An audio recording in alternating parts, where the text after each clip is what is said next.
what my colleague Dan Williams did, but for those of you who've seen pictures from from the first 2 years as my time as a politician, which I've spent a better chunk of in various slings and casts, the very first day, about 30 minutes into the election being called, and ever since thereafter, after installing my very first lawn sign, I've dislocated my shoulder 4 times, broken 1 elbow, and had 1 shoulder surgery. So today I took the stairs. Couldn't quite compete with Dan Williams. Thank you for clapping at my ability to get on stage without injuring myself. Well, hello everyone. I am the very lucky MLA for beautiful Banff Kananaskis. And while it may feel like you're all gathered here in Calgary this evening, as it has been made clear tonight, the Great Eagle Resort and Casino are situated on Tsuut'ina Nation land, which means that you are officially actually gathered in my constituency. So welcome.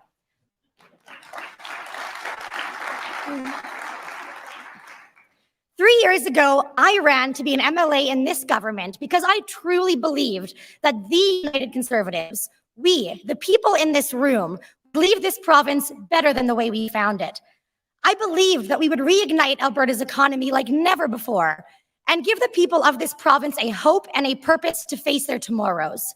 I believed that together, we would change Alberta forever. This past year has been difficult for all of us. Navigating the first state of public health emergency ever declared in Alberta's 116-year-old history has divided us as a province and divided us as Conservatives. But the simplest way to change the world around you is to change the way you view it. You elected this government on a clear mandate to save Alberta's beleaguered economy from 4 years of big spending, big regulating NDP. And when Albertans return to the polls next election, that must be the ballot question. Did this government, the government of free enterprise and self-determination, who believes that anyone can accomplish anything with a little hard work and a good opportunity, get Albertans back to work? And on election day, I can guarantee you that answer will be clear. Looking past the pandemic, Alberta's economy is emerging from COVID-19 stronger and more diversified than ever before.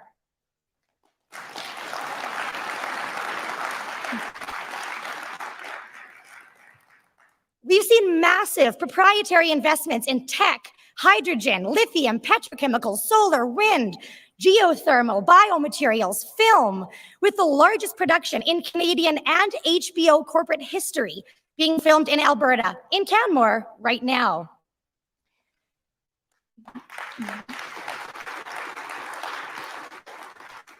Trans Mountain Pipeline continues to progress, and we just had our best year of oil production on record.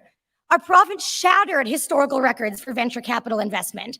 Major banks are predicting that we will lead the country in GDP growth this year.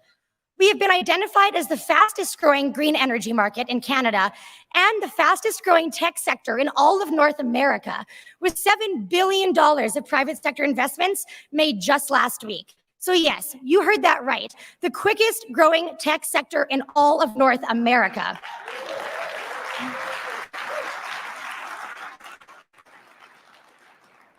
And we created a net 60,000 new jobs on top of it.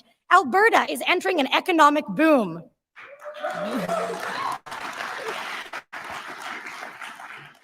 So folks, that is the message we need to take to the ballot box in 2 years, that these investments did not happen by accident. They were made with intentionality as a direct result of strategic tax and regulatory policies put forward by you, our grassroots members, and passed by this government. But we've accomplished so much more than simply rebounding our economy in 2 years. We've expanded and protected parks and recreational opportunities, despite what CPAWs and the left would tell you. We've passed legislation to end human trafficking and support its victims. We've expanded and guaranteed choice in education. We've passed prompt pay legislation for the construction industry. We've barred convicted sex offenders from being able to legally change their names. We've repealed the NDP's disastrous Bill 6. We've legalized direct farm-to-consumer kitchen table sales, slashed tens of thousands of regulations, passed an equalization referendum with all of your help, and we even recently appointed our very own Alberta Chief Firearms Officer.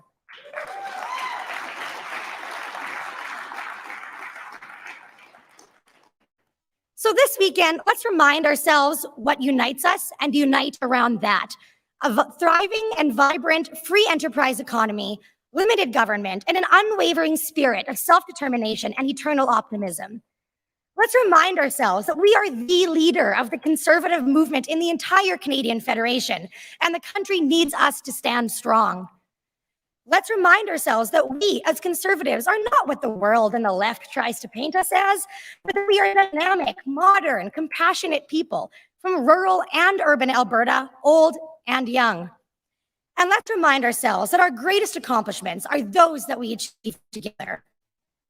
And also, let's remind ourselves that we are the greatest, friendliest, most beautiful, resilient, hardworking, prosperous place on planet Earth. We are Albertans. Facing adversity with confidence has always been in our DNA. And while this past year has sure tested our limits, if we stay united around the things that unite us, our best days will indeed still be to come, and the future of this province will be secure.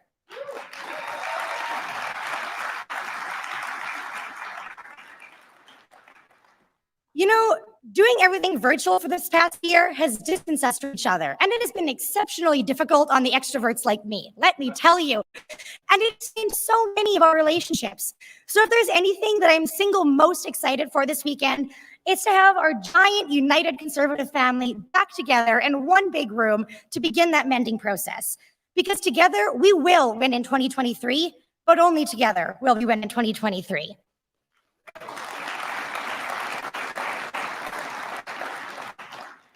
So now I have the great pleasure of welcoming to the stage your Masters of Ceremonies for our United Conservative Party's 2021 AGM. So please put your hands together for the MLA for Calgary Northwest and Alberta's Energy Minister, the incredible Sonia Savage, and our MLA for Calgary Curry, the incredible Nick Milliken.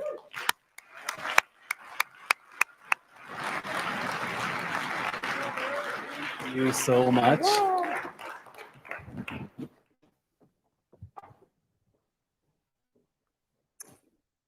So it is amazing to see everybody here. I am especially honored, of course, to get the opportunity to MC tonight, along with some of tomorrow's festivities as well, with the Honorable Sonia Savage. Well, thank you, Nick, and it's a pleasure to be here. And good evening to all of you.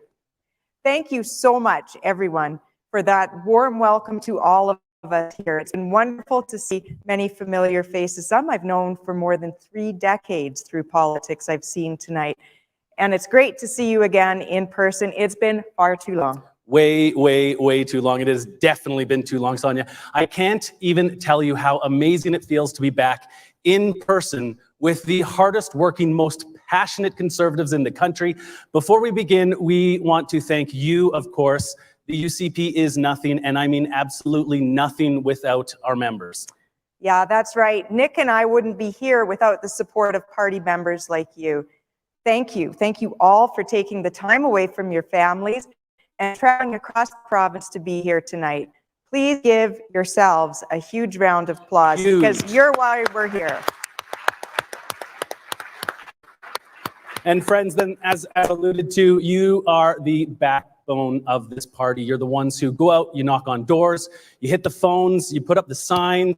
You're the ones who ensure that our constituency associations run smoothly, and the battle is then therefore ready so that we can take the whole UCP message to Albertans in the next election. I think we all know also that is going to be coming very, very quickly as well. Yes, and you do this work gladly and diligently, despite everything else you already have on your plates, whether that's work, family, community commitments. I can't tell you how grateful I am for our whole UCP team and for your dedication. And a shout out to my board members and constituents who are here tonight. And a shout out to Nick and all of us. Yeah, we definitely appreciate especially that this work has been so much more difficult during the pandemic. COVID, of course, has forced us to sort of reimagine the way that we do a lot of the things, whether it was virtually in the last one. And of course, it caused so many challenges that we wouldn't have had to have faced otherwise. Yeah, that's right. And as Albertans, we haven't been tested like this since the Great Depression and since the First and Second World Wars. Not only were we hit by the greatest public health crisis in a century, we had to contend with an unprecedented collapse in global energy prices and the biggest economic contraction since the 1930s. It's been tough. Yeah, but as we did in all of those other times, we will do now. We will get through this because no people are tougher, more resilient, or more determined than Albertans. It doesn't matter if you've been here for 5 generations or if you've been here for 5 minutes. When faced with adversity, Albertans band together, we stay focused, and we will always do what needs to be done. And the same goes for our party. It wasn't long ago that Conservatives were split in Alberta. I think we can all agree that those were very dark days. They were days when Rachel Notley and her NDP government were doing everything they possibly could to destroy the Alberta advantage. They damaged our province and they imperiled our future. Yeah, tax hikes, out of control spending, job killing, regulations and policies, you name it. If it could hurt the economy, the NDP found a way to do it. And the really frightening thing is this: if we hadn't united as Conservatives, Rachel Notley and her crew would likely still be at it. And I can truly say that I believe that without unity, there is absolutely no way that Calgary Curry would have gone to the UCP. I know that Sonia had the opportunity to give a shout out to her board. I have to give a shout out to my board and volunteers as well. I can tell you without any second thought that without the work that was done within my constituency, and I know from the bottom of my heart from all the other MLAs, we all feel this way, nobody would be an MLA. I for sure would not be standing up here as an MLA if it wasn't for all of the work that you guys did. So thank you so much. That's all so true, Nick. The damage that the NDP did to our economy is just unfathomable. And let's not forget that the NDP killed a number of pipelines along the way. We need to remember that we're a big tent party. Everyone isn't always going to agree on every single issue, and that's fine. We're Conservatives. So we like to hash out our differences in constructive, good faith debates. At the end of the day, though, we've got to always have our eye on the big picture. That's what makes our party so successful. We put aside the small differences that divided us and unite around the fundamental principles that define us as Conservatives. I know that MLA Rosen mentioned some of them, things like free enterprise, free speech, supports for strong families and communities. It's a big tent party, and I'm telling you, that's the way it should be, especially for me in Calgary Curry. Yeah. Thanks. Thank you. We know that it's been a very bruising year and a half, but there's hope on the horizon. There are good news stories right across the province. Energy production is at its highest levels ever. The number of active drilling rigs is up tenfold this year over last year. Investment is returning, and with that, jobs, with that, hope, and with that, prosperity for all Albertans. Absolutely.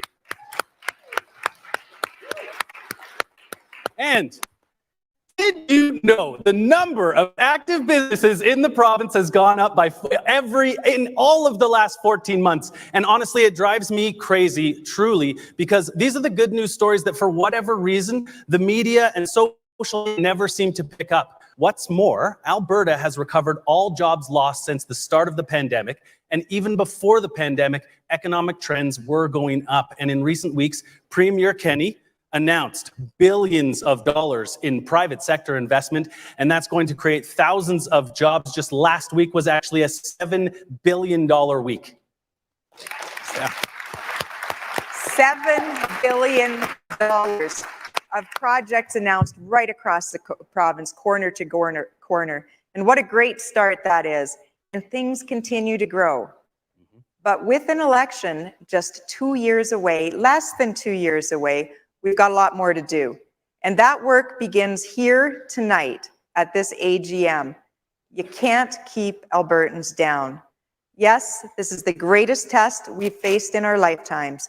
But just like throughout all of the history of our province, we will fight and we will find a way forward. Hear, hear. All right. Now, thank you so much. That is enough, obviously, from us. Let's get things moving. It is my pleasure to introduce a woman well known to many of you. Please welcome our 2021 AGM Chair and the incoming UC President, Cynthia Moore.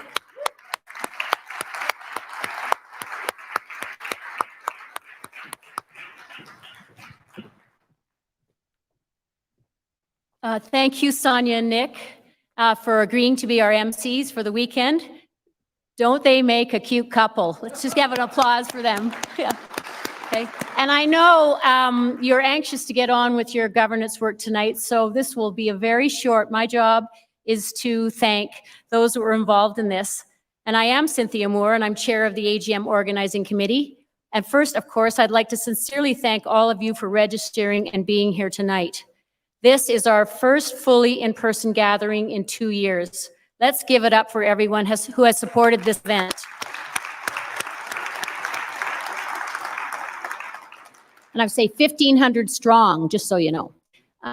This is our 4th annual general meeting as a party.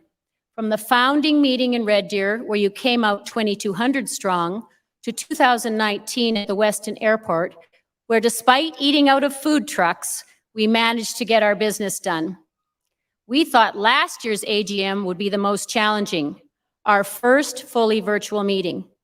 Thank you to everyone who participated and for those that provided encouraging feedback. You made it a great success. Little did we know what lay ahead. Now for 2021. The AGM committee, with the support of our UCP Executive Director, Dustin Van Voot, and his team, and our organizer extraordinaire, Vida Brody, spent months agonizing over what form this gathering would take. Everyone here is aware of the uncertainty involved. But with the introduction of the restriction exemption program, we saw a path forward. And frankly, having a beer with all of you later tonight was motivation enough.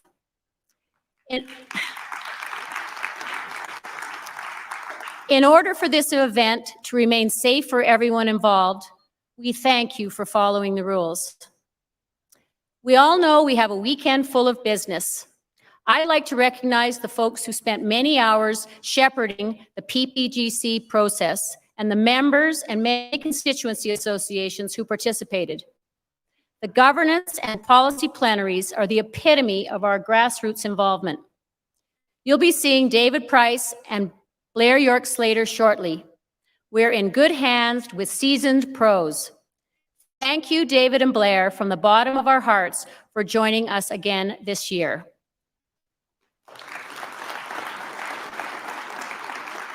On Sunday, and you don't want to miss Sunday, please join us for our first Election 2023 training session. In the morning, we're excited to have a special guest speaker from the Leadership Institute out of Virginia, founded in 1979. Leadership Institute provides training in campaigns, fundraising, grassroots organizing, youth politics, and communications.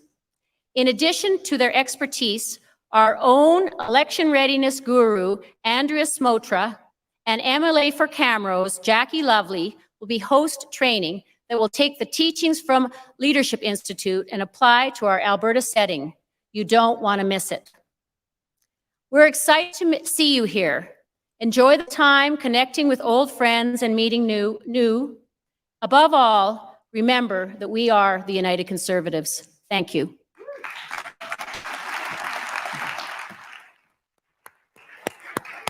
Thank you very much, Cynthia, not only just for those remarks, of course, but for the unbelievable amount of work that you put into for this AGM. And I would like to take this opportunity to ask everyone to give her another well-deserved round of applause for everything that she has done. And it's our pleasure to introduce the 2 volunteers who will act as your chairs for tonight's governance debate and tomorrow's policy debate. You'll no doubt recognize both of them from previous AGMs. First up is a leading legal practitioner in high-stakes corporate and commercial litigation at Bennett Jones here in Calgary. We're thrilled he's agreed to do this again this year, and thank you, Blair York Slater. He is here. You know what? Let's introduce them both at the exact same time. Joining Blair, we have another well-known Calgary lawyer who specializes in labor and employment law. He served as secretary of the Wild Rose Party for several years prior to its merger with the Progressive Conservative Party. He also worked and helped me on my campaign. Following the merger of the Wild Rose and the PCs, he served as a member of the UCP Founding Policy and Governance Committee, and last year joined Blair as co-chair, I'm sure you'll all remember, to the first and, of course, very successful virtual AGM. Please welcome, as well as Blair, David Price. This is going to be for you to take it over. And of course, one last thing that I think that I should probably mention as they come up is that we should probably leave, because now I'm starting to count 4 lawyers on the stage, and I'm guessing that that's probably there's too much. many lawyers here. Yep. Thanks. So thank you very much, gentlemen.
or which would be likely to unduly delay the efficient progress of the AGM. Of course, there likely will be legitimate points of order or privilege that a member wants to raise, and we will use our discretion to fairly hear and rule on those. Now, regarding the debate and voting process, with respect to the debate on resolutions, the process will essentially be as follows. We'll proceed through each resolution in the order that they appear in your policy and governance resolution booklet. If you don't have a copy of the booklet, the resolutions can be found at the party website. And if you go on there, click on documents, FAQs, and then you can get down to policy proposals, governance proposals, special resolutions, so on. Every single resolution in your booklet will be debated and voted on over the course of the next 2 days. No resolution will be left behind. Today we are going to be debating governance resolutions only. Tomorrow we will be dealing with policy resolutions only. And as we call up a resolution for debate, we will identify it and its location in the resolution booklet. However, we will not read out each resolution for you. Instead, you're going to see slides appear on the screens to either side of us, which will set out the full resolution where possible. For longer resolutions, the slide is only going to contain part of the resolution, and you'll have to refer to the booklet or go online for the full resolution. So we'll hear first from the proponent of the resolution by way of a pre-recorded video of up to 60 seconds in length.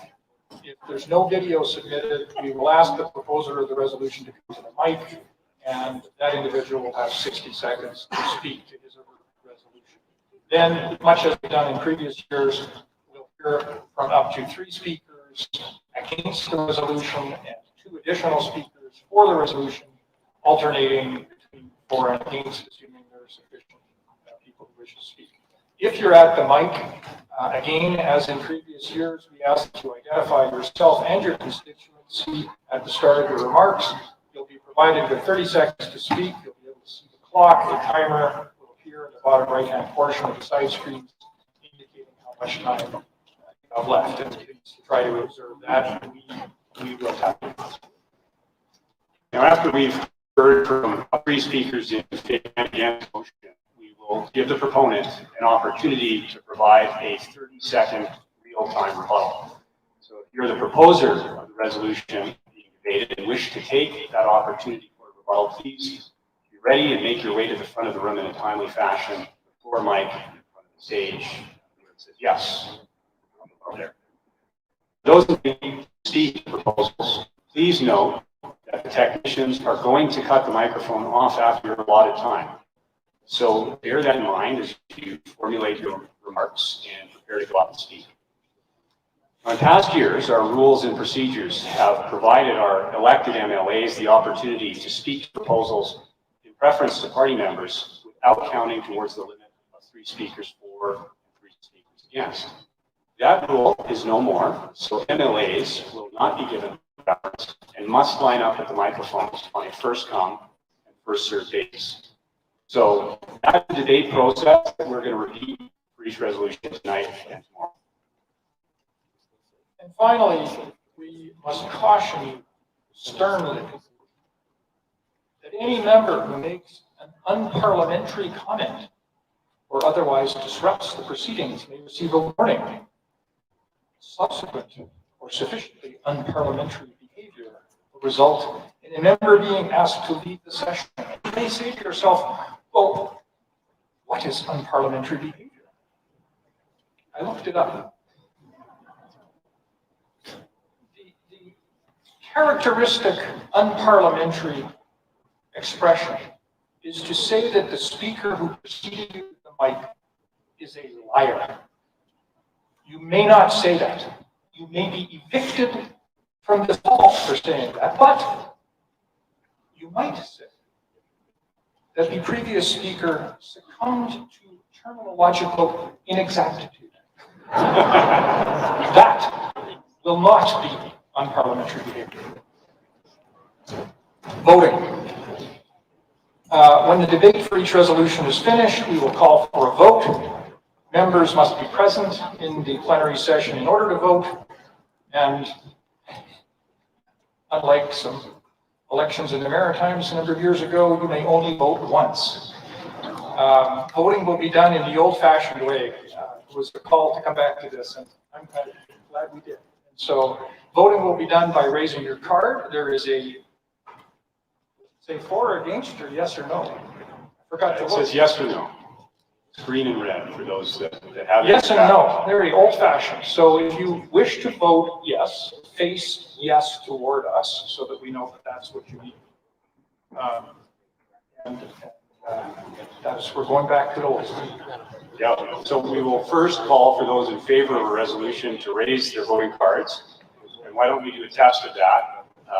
You'll raise your green side of your card to face us. Perfect, and now you get the drill. If you're going to vote against it, you'll raise the red side of your card to face us. Perfect. So where a show of cards provides us with a clear visual result, where it's 50% or 75% where applicable, we'll declare the result without a precise count of cards. However, if a show of cards does not produce a clear result, we're going to require a count of the cards and ask everyone to raise their cards again and hold them up so that our volunteer counters can tally the votes. Once a vote is conducted, we will announce the result of the vote before moving on to the next resolution. And full voting results for all resolutions will be posted online after the AGM has concluded. Please bear in mind, as in previous years, there are different voting thresholds for different types of resolutions. A policy resolution requires a majority vote from members, registered members present. Special resolutions that affect the party's bylaws require support of 75%. Governance resolutions affecting the party's other constitutional documents require a majority vote. Let me just say, David shares this. It's great to be back with you in person again. Yeah, it absolutely is great. So let's make it a good meeting. It's nice to see all of you in person. With that, again, let's move to the first resolution. Over to you, David. Yes, and I think as a housekeeping matter, the bylaws require us to observe quorum. Quorum for all general meetings is the lesser of a majority of the members at large, or 200. And I think from a visual count, we have a clear 200 plus members in attendance. And I'm also informed that the registration numbers are, and people who checked in are well in excess of 200. So I declare that we have a quorum. So we're going to move on to motion number 1. And from where I'm seated, I can't see. I think it's up there. Okay. So we've got motion number 1. Do we have a video from the proponent? Okay, and motion 1 can be found in page 2 of your booklet.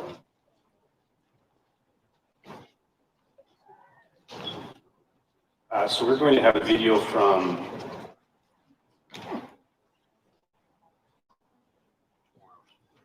okay, this is the housekeeping motion. So is there anybody from the board of directors that wants to speak to motion 1?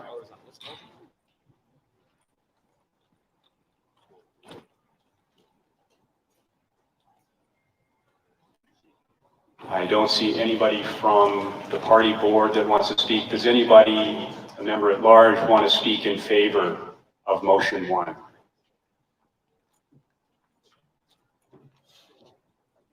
Okay, then we'll go to speakers opposed to motion 1.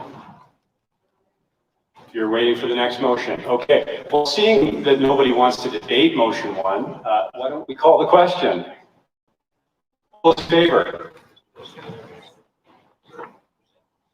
Is anybody opposed to the motion? I'm not sure I see a single card. Oh, I see one red card, but I think that's more than 50%, so I declare motion 1 carried.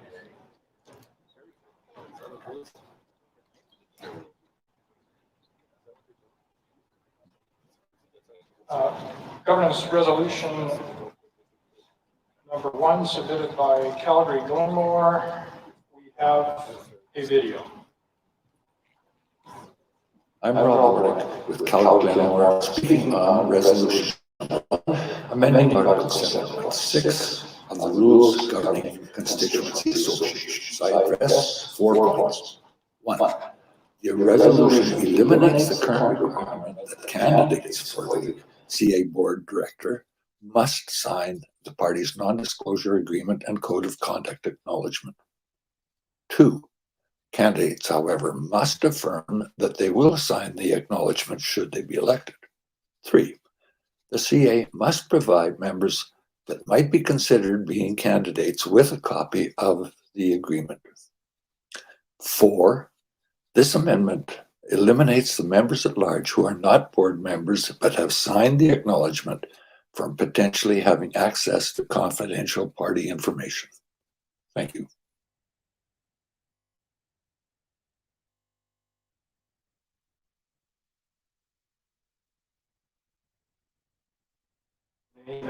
The constituency that you represent. Ortal, Guinnessville, Sylvan Lake. Welcome back, Mr. Tilk. Thank you for having me and not evicting me. First off, I want to say there's nothing I would rather do on a Friday night than sit around with all of these lovely people and discuss governance of our party. I mean that sincerely.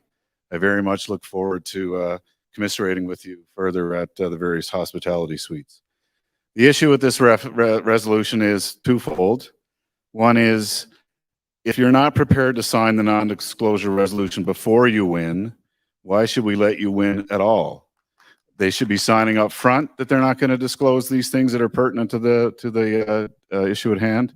Secondarily, and I'm conscious of my time, 21 days is far too prescriptive. We've just been through COVID. We know there's all kinds of force majeure issues that could make it impossible to fulfill that requirement of 21 days. Thank you.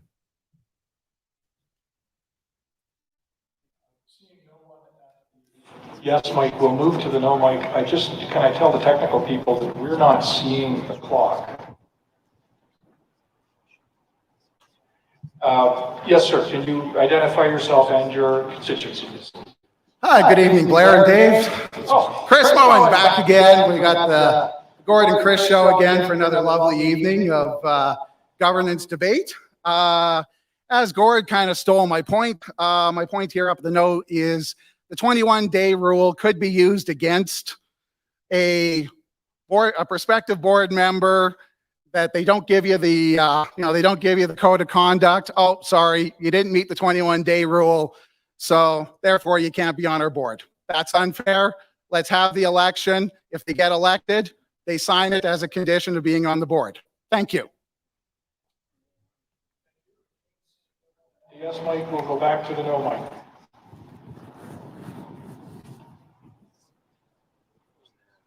Seems to bode badly for the motion. One more speaker against? Yes, sir. No, I'm speaking against the next motion. Wish to speak any further in favor of or opposed to governance resolution number 2? Seeing no one, we will vote. All those in favor of the resolution, please raise your yes card. Opposed, if any? The motion is defeated.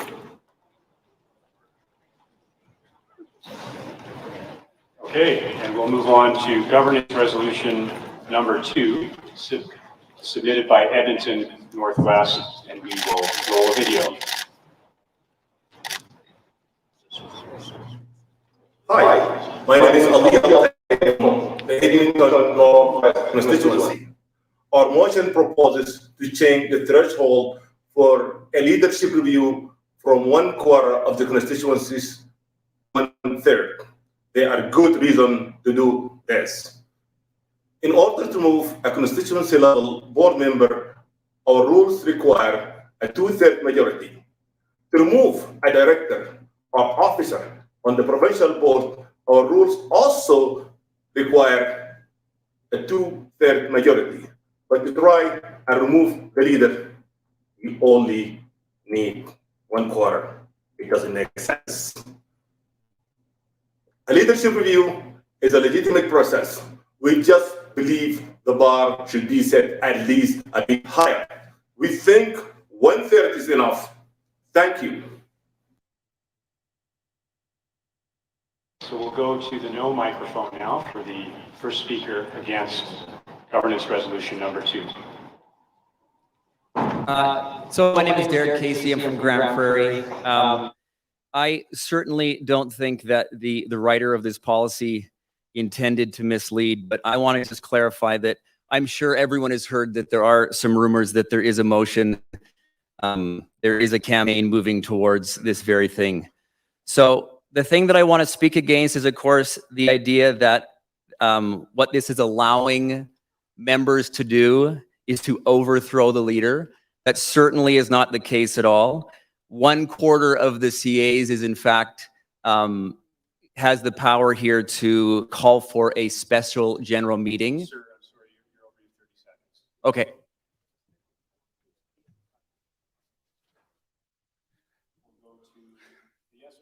Second speaker. We are just so everybody knows, we are counting the proponent video as one speaker in favor.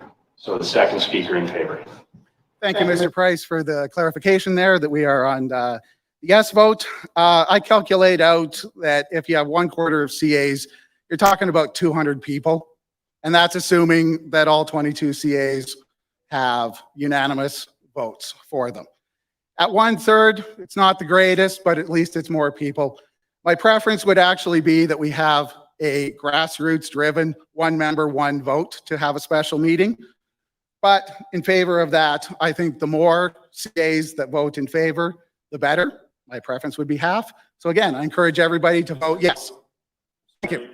Over, I've got to cut you off. I got to say. We'll go to another speaker against the motion.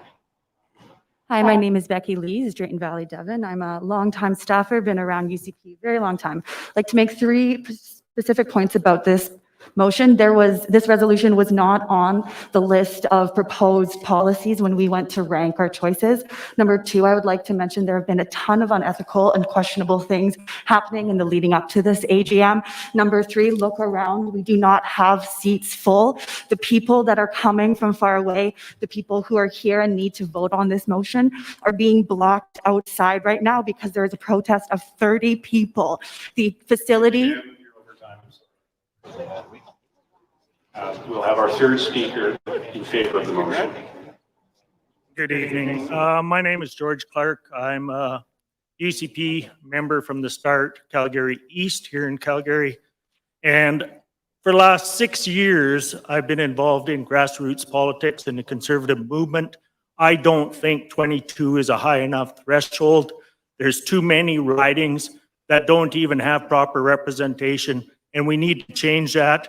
We need to change it further beyond this third at future AGMs. So I'm saying yes to this increase. Thank you. Sure. We'll now go to our final speaker against the motion. Innisfail, Sylvan Lake. You couldn't more poorly time a resolution in this one. But the bigger point is we're only requiring a 25% threshold to be reached. We're not, and nobody is trying to overthrow a leader. They're calling into question whether that leader is up to snuff. There's another 75% who wouldn't have spoken at that point. They will have the opportunity with the vote going forward. 1/3 is too high a threshold, and then the whole debate about recall is rendered moot. We need to have the ability to question ourselves and answer back frankly. Thank you. Thank you, Mr. Tull. So we've had 3 speakers in favor and 3 against, but there is a right of rebuttal for the moving constituency of Edmonton Northwest. If anybody from Edmonton Northwest wants to speak for 30 seconds with a rebuttal. Seeing no one, we'll call the question then. And for clarification, as this is an amendment to the bylaws of the party and the society, we'll need a 75% threshold for this to pass. All those in favor of the motion, please raise your card.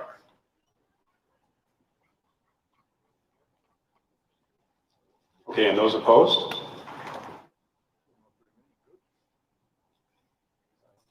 We're going to go to account, folks. So all those in favor, please hold your green facing card up, and please hold it up until we tell you to put it down. Thank you.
Note the soothing music that is playing.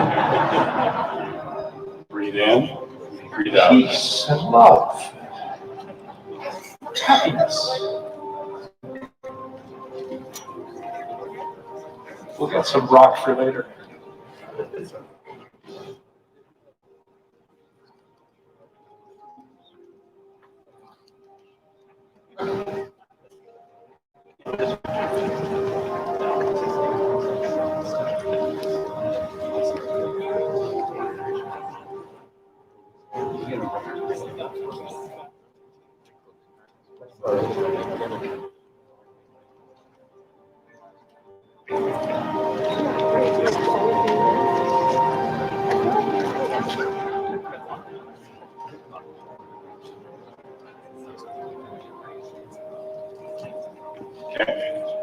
Everybody can now put their cards down, and those against the motion can raise their card.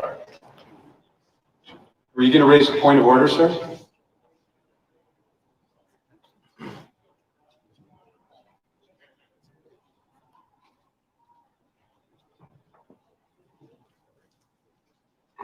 So we've got more counters coming in for subsequent votes, but I believe everybody was counted, but if they weren't, we'll make sure to go back and do that.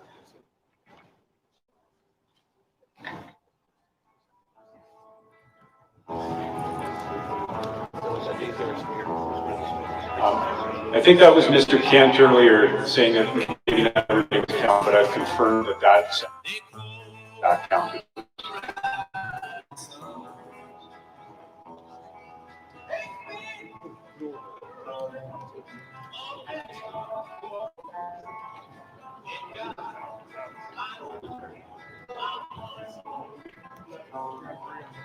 Notice that we've moved from elevator music to the animals.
Okay, everybody, you can put your cards down while we make some calculations here. You know, I have to say, Blair, things went a lot quicker for the count last year, didn't they? Democracy works so much more smoothly when you don't vote.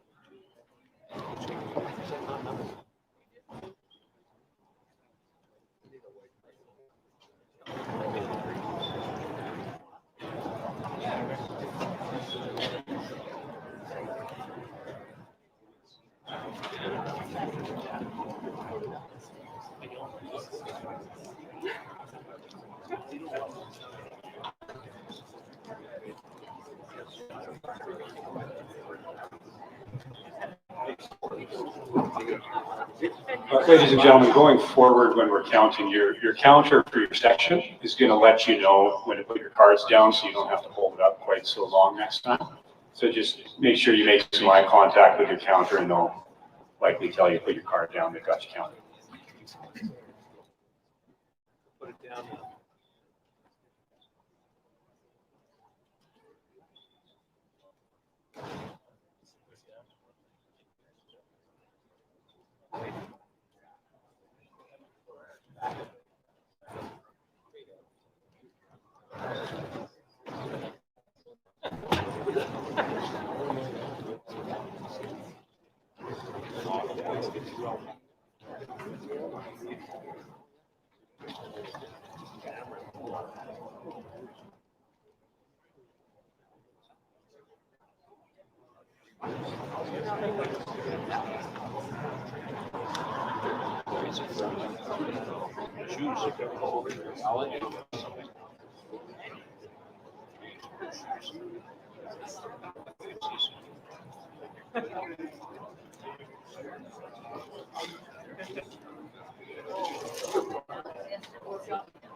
Okay, folks, we've got the tally for governance resolution number 2. Of 670 votes cast, there were 385 in favor, 285 against. That's about 57.5%. So the motion is defeated because it required 75% to pass.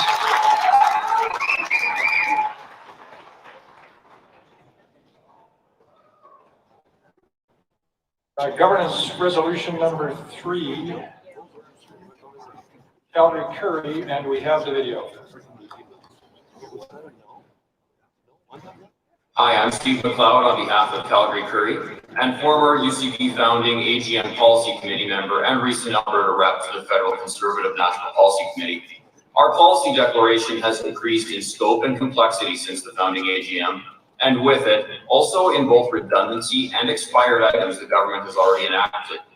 We typically only hear 30 items at an AGM, so it is natural that members use that time to focus on new policy ideas, leaving no time for basic housekeeping measures. As a result, our policy book becomes bloated and unmanageable, confusing to the public, too inconsistent for MLAs to use for legislation, and impossible for our members to administer and amend themselves using the normal process. This proposal mirrors successful recent mechanisms enacted by the federal Conservatives and empowers our PPGC to put forward housekeeping proposals to vote upon in ways that do not detract from the time to consider new proposals, such as the use of balloting outside the plenary, all while keeping our declaration in the hands of the grassroots. Thank you. Over to the no mic, sir. Hi there. Thank you, Blair. Today, Chris Moen. For this one, I'll go with Calgary Edgemont, where I'm on the board. Shout out to Prasad there. Hi there, Prasad. All right, so I'm speaking out against this governance resolution. I'm also on Provincial Policy and Governance Committee this year. Thank you to everybody for putting me on this board. PPGC already has this power. We choose not to use it because, as we learned in 2018 and enforced in 2019, anything that comes out of PPGC, not from the grassroots, gets voted down. So please, vote this down and allow us to do the grassroots work of facilitators. Thank you. Dave Jackson, Edmonton City Centre, and also a member of the Conservative Party of Canada National Policy Committee, And I'm pleased to say that this resolution goes beyond what the federal Conservative Party of Canada has done for cleanup of their book. Their book just keeps growing and growing and growing without a sufficient cleanup. This resolution locks in the grassroots to be able to do the cleanup at convention with the proposals coming forward from the PPGC. Thank you very much. To talk. Innisfil, Sylvan Lake, with all due respect to the previous speaker, the power already exists within the PPGC to do what we need to do in terms of housekeeping and working with the local CAs to do any housekeeping content. We do not need the CAs and their members should be running the policy and governance resolution process, not the PPGC, who frankly are appointed by email, people asking and pleading, frankly, to be a part of the PPGC. Let's keep it the way it is. Let's let the CAs make those decisions. Thank you. Yes, sir. Thank you, Chair. Steve McLeod. I'd also like the right of rebuttal at the end, but as the proposer, I have to have the, I don't know, what was your argument, Blair? Take and leave of their senses or something like that, but pragmatically, we never hear housekeeping motions at an AGM, and that's perfectly understandable. We want to put new things. They're the sexy things that we want in the policy book, but quite frankly, our book needs some sensible editing, and if the PPGC would put sensible housekeeping proposals to the members, they would be supported and endorsed.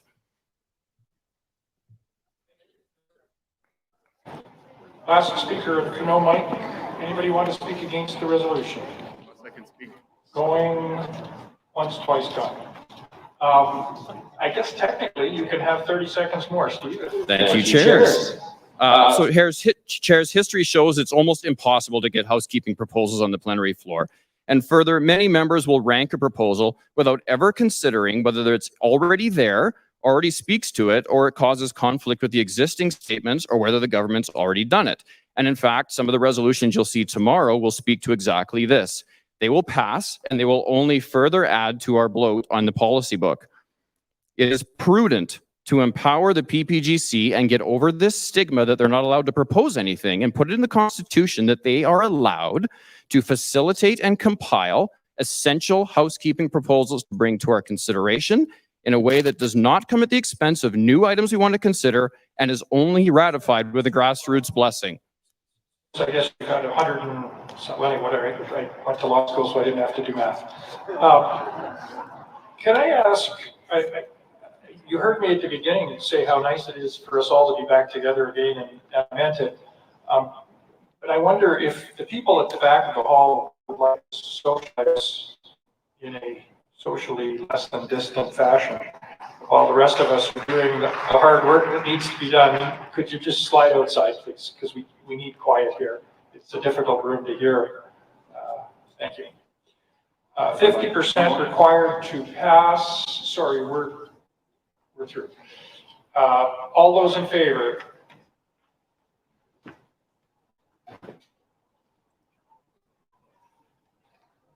Opposed? Motion passes.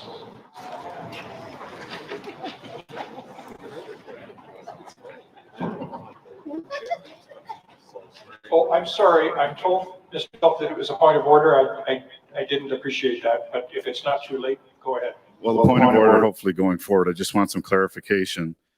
If the proponent, the proposer, gets to speak at last, they don't get to speak 3 times, which is what he did. Unless you're prepared to let, if there's only 2 at this mic, somebody to come around and speak a second time. That would only be fair, in my opinion. Your sense of fairness, Mr. Tulk, would tell you that if there are so few people prepared to speak in favor of a motion that the proponent needs to speak to it 3 times, we should let them.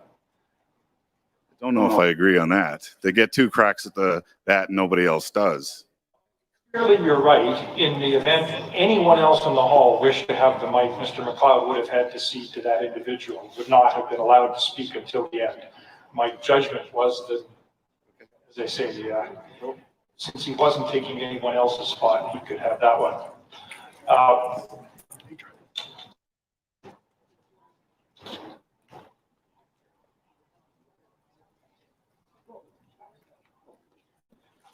Number 3 passes. My apologies. Okay, we'll move on to governance resolution number 4, which has been submitted by Calgary Northwest and is an amendment to the constituency association rules. And we will cue a video. Hello, I am Ann Burke, Vice President of Policy for Calgary Northwest. Our current rules for Constituency Association Board provide for 30 directors, of which up to 10 may be officers. The quorum for board meetings is the lesser of 1/3 of directors or 1/2 of the officers. Our amendment means that 1/3 of directors, 10 of 30, would remain as quorum, but remove 1/2 of the officers, 5 of 10, because 5 is insufficient quorum for a board meeting. It would instead be quorum for a meeting of the officers. I hope you will support our resolution. Okay, we will go to speakers against. Mr. Talk. Gord Tolkiensville, Silver Lake. As much as I admire Ann, and I'm a huge fan of Ann, I disagree with her proposal here. If you read it correctly, basically it means that only 1/3 of directors can call a meeting and have no officers present whatsoever. That's a vitally different thing, and I think in what the intent of this writing of the governance was at first. You obviously, I think, need to have at least some of the officers present in order to be of effective quorum. So I very much, with all due respect to Ann, would like to see this defeated. Thank you. Okay, we'll go to the yes mic. Is there anybody who wants to speak to governance resolution number 4 in favor of the motion?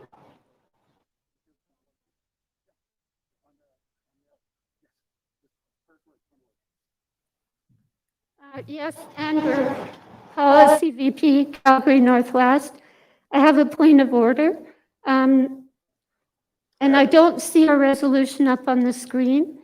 It was in error in your book. So the existing resolution is. Just a second, Ms. Burke. Could we get the resolution? Can we stop the clock? Can we see the resolution? Yeah, the resolution is now on the screen.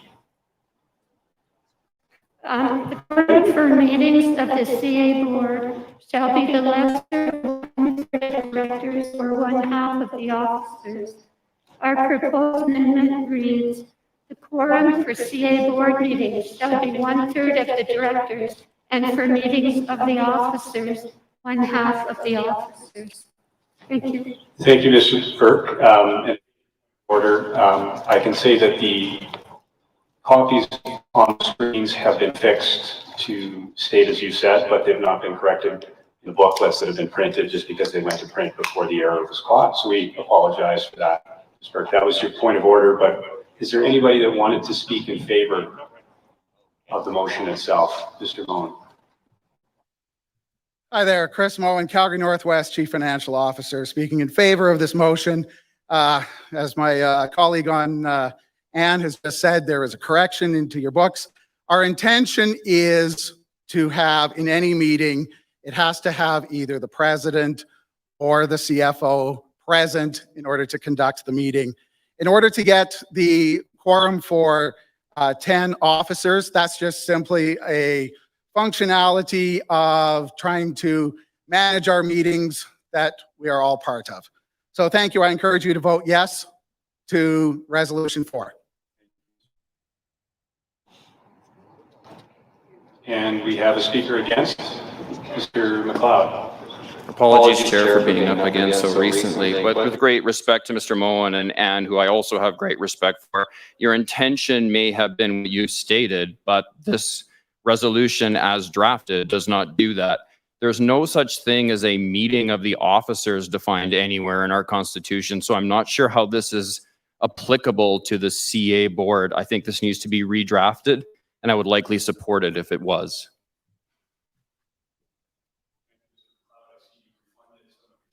Earlier.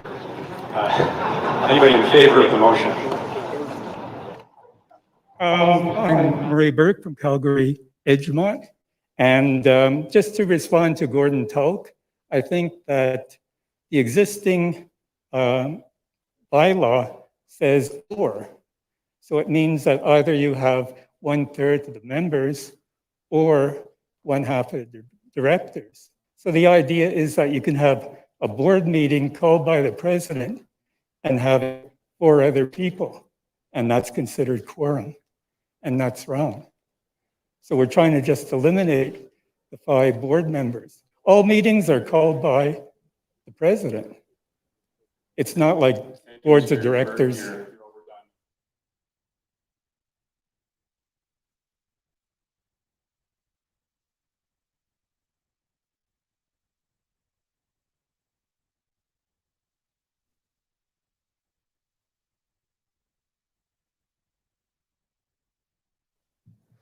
Yes, when we reviewed this in the CA rules, our chief concern was, should the officers be meeting on their own?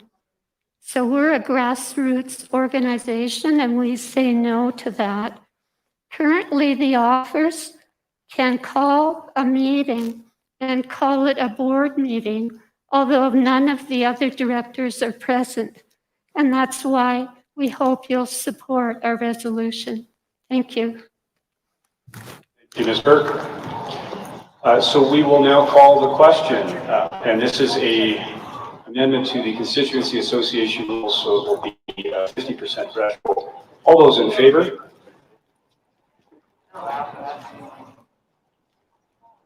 And could I see a show of cards against the motion?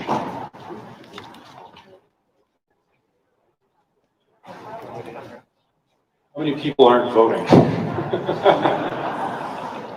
Sorry, could I see in favor one more time?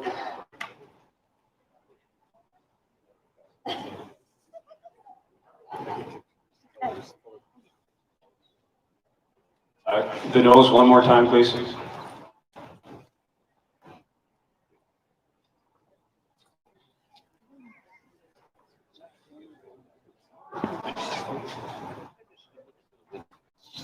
Folks, my suspicion is it's defeated, but if somebody wants to call a count, I will let them do that. Sir, you'd like to call a count? Then we'll do a card count. All those in favor of the motion?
Okay, all those against the motion, please raise your cards so we can count them.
Okay, ladies and gentlemen, the motion is defeated by a margin of 59% to 41%. There were 201 votes in favor, 289 against.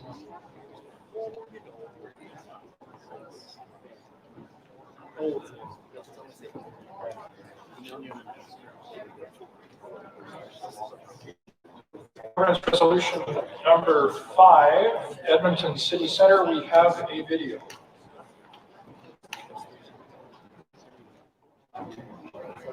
Hello, UCP members. David Jackson, Director of Policy, Edmonton City Center.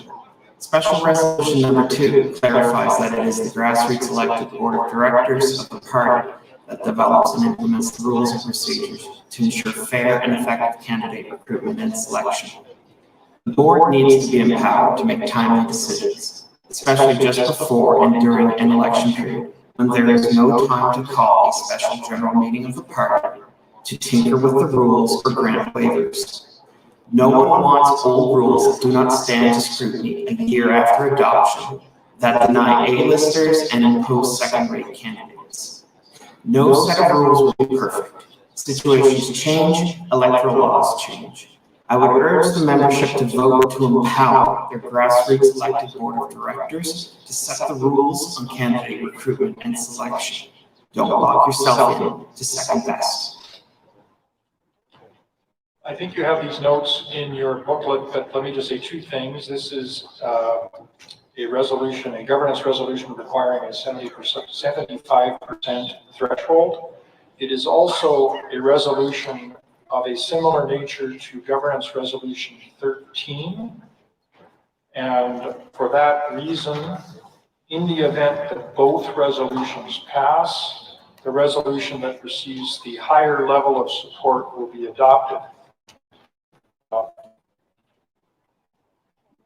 That may or may not require a counted vote as it comes. Mr. Tulk. Gord Tulk, Innisfail, Silver Lake, with all respect, David, I admire greatly. This is a terrible idea. This gives council a complete blank check on every single CA as to whether they can, rules are for them. This is the antithesis of grassroots, frankly, and it basically opens up the entire process to discretion or will of the council. Please, please do not support this resolution. Mr. Moore.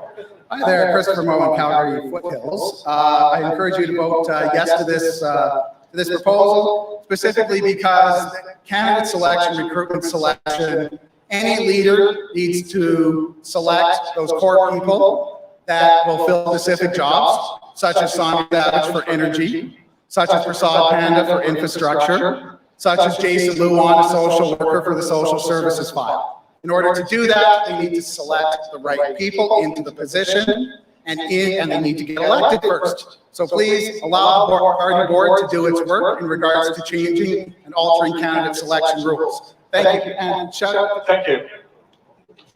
Yes, sir. Hi, Mike LeBerge with Calgary Glenmore. I encourage everybody to vote no to this. This is an absolute top-down dictatorial method of dealing with anti-grassroots. If this goes through, our grassroots is on the table for removal, and we are no longer, as we heard at the beginning, united on the basis of our grassroots. This cannot go forward. Please vote no. Thank you. Anyone else at the yes mic? See no one to the no. Yes, sir. Great, thank you. Good evening, everyone. Dimitri Nicolaides, MLA for Calgary. First, I just want to thank everyone for your incredible participation this evening. I think I can summarize my comments by what Mike said by just saying ditto. I think this group here is the group that needs to decide our candidate selection rules and procedures so we can ensure open, transparent, and democratic process. Thank you. Mr. Jackson, you have the right of rebuttal. Thank you. Dave Jackson, Edmonton City Centre. At the drop of a hat, the Justice Minister can bring a bill to the legislature and change the electoral laws. The Chief Electoral Officer can reinterpret the laws. The courts can reinterpret the laws. The rules of the game change. And if you go and make the rules of candidate selection constitutional, that means we have to come back to this room and vote changes on a constitutional level, potentially even moments before an election campaign. That's why you need the board to be empowered to set the rules. Thank you, Mr. Jackson. Again, a reminder, 75% required to pass. All those in favor, please raise your yes card. Opposed, if any. Motion is defeated.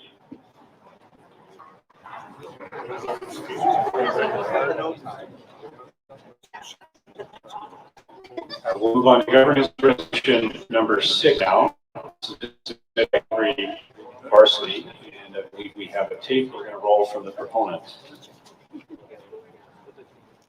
Governance resolution 7.3. Hello, my name is Dean Falkenberg, VP Policy for Calgary Varsity. This policy is put forth by RCA and supported by our board. It is ranked accordingly as an important topic for the UCP to consider at this AGM. MLAs are currently ex officio to the CA boards. Ex officio means because of their office. they are on the board. Since by definition they are members, they should be able to have a vote or to vote as a member. Ex officio does not mean that somebody does not have the rights and duties as an elected or appointed member. This policy proposal recognizes MLAs as members, like the rest of us. They should not be penalized because of their job, like the rest of us. This policy affords all members to be recognized as having equal rights to have their say. This policy is fair and reflects the grassroots natures of UCP to allow all members to have a voice. Join me in voting yes to this policy. Thank you. Gortal, Guinnessville, Sylvan Lake. This is a very important issue, actually. This is about the separation of church and state. The MLAs are essentially appointed to their boards. The reason why they don't have voting authority is it immunizes them from misconduct by that board. If they're not voting, then they aren't to blame. They're able to attend, they're able to clearly exert influence. We can all attest to that in front of CA. There's no need for having them put into a conflict with the board because they have the power to vote. Please do not support this. Thank you. I don't see anybody at the yes mic, so we will take another speaker in opposition. McLeod, Calgary Curry. In addition to what Mr. Tolk just spoke about, there are additional concerns regarding our board insurance, which also at times has covered a maximum of 30 voting members on the board. And so allowing 30 grassroots members to be on the board while allowing the MLA to be an influential but ex officio person on the board allows you to have a full contingent of 30 people within your constituency and not limit the powers of the MLA as the insurance is concerned. Seeing nobody at the yes mic, we will have one more speaker against the motion. Sir. Green Mountain View. I'm fine if this resolution was to allow MLAs to be a voting member, but I don't believe that nominated candidates should be an ex official for the entire term of 4 years. If it's 1 year, it's fine, but if the resolution was to be reverted as just the MLA only, I would probably likely support it, but if not, I urge everyone to vote this one down. Thank you. Calgary varsity like to use their rebuttal? Seeing no one, we will call the question on this. This is a governance resolution that requires 50% to pass. All those in favor? And all those against? The motion is defeated.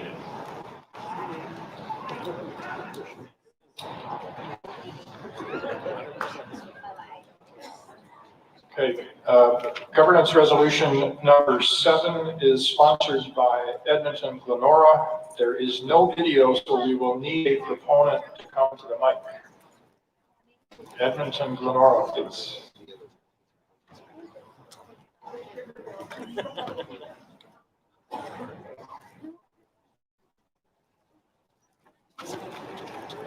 Mr. Tulk, in the courtroom, we have an equivalent sort of thing. You stand up in front of the judges and your friend, Mr. Price, bangs away for 40 minutes. He's getting nowhere. Finally, the panel says, Mr. Slater, we don't need to hear from you. I'm not sure we need to hear from you, Mr. Tulk, but go ahead anyway. I'm sure there's a few people who agree in the room, and I apologize. But I'm driven by my vanity.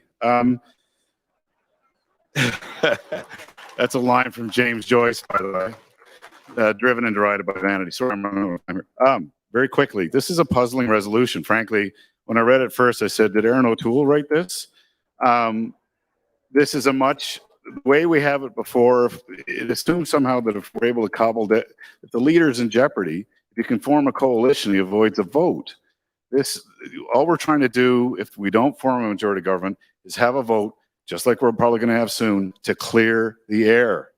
The party gets to vote in affirmation or rejection. This is part of democracy. Do not support this resolution, please. Thank you. Does anyone else wish to speak for or against this highly controversial motion? Seeing no one, let's put it out of its misery. All those in favor? Opposed, if any? At least you had the energy to raise your hand. Defeated?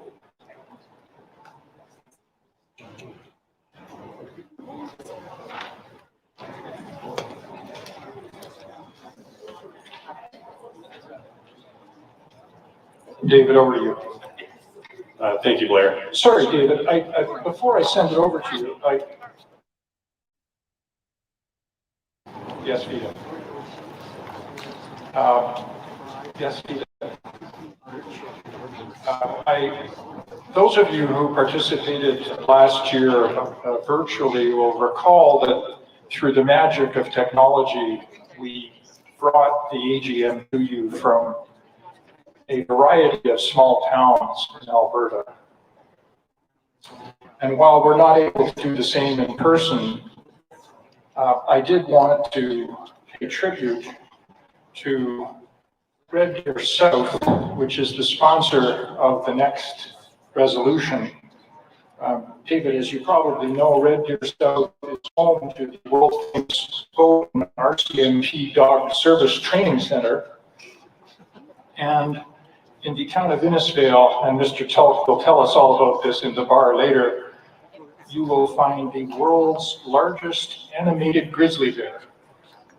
And so it is with great pride, David, that I turned over to you for resolution number 8. Thank you, Blair.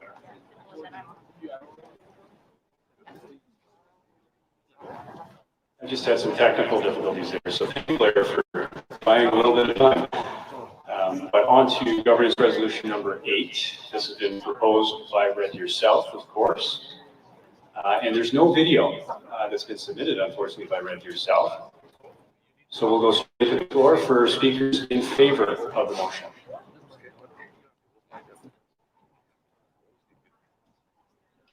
Whereas if Red Deer South is here, would you like to speak to the motion? Go ahead, sir. Hi, Jason Steffen, MLA for Red Deer South.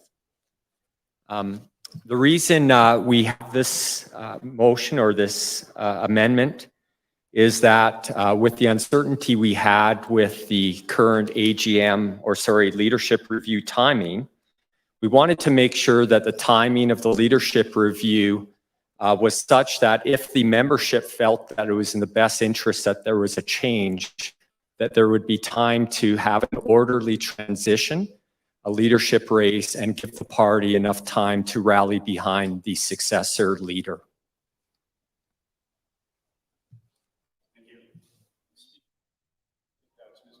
Yes, Mr. Moe in Calgary. Let's go with Edgemont again.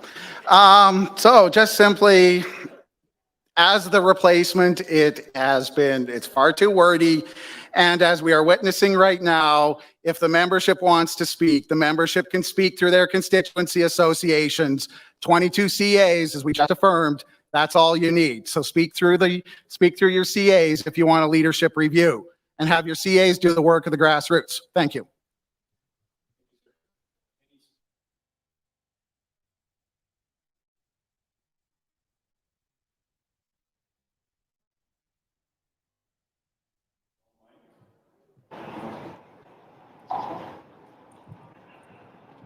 Why are we so afraid of a leadership review?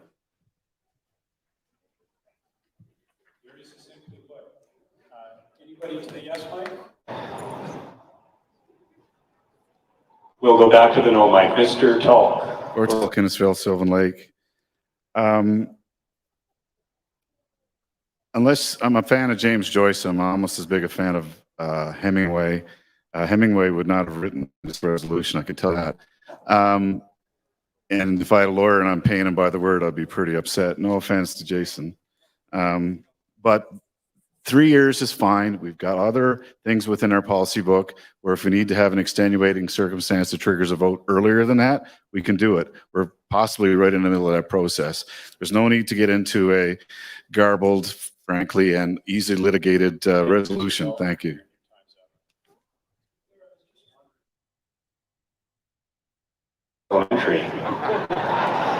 It is pretty close to liar. Right of rebuttal to read yourself. Sure. And I didn't write this, but you know, and there's some good comments there. I would say though that it would be nice, frankly, that structurally we had the built-in accountability on the leadership review process that not require constituency associations to force it. I think regular governance on a timely schedule that's predictable is in the best interest of the party. We'll proceed to the vote now. Again, is a motion requiring 50% in favor to pass. All those in favor, please raise your cards. And those against? The motion is defeated.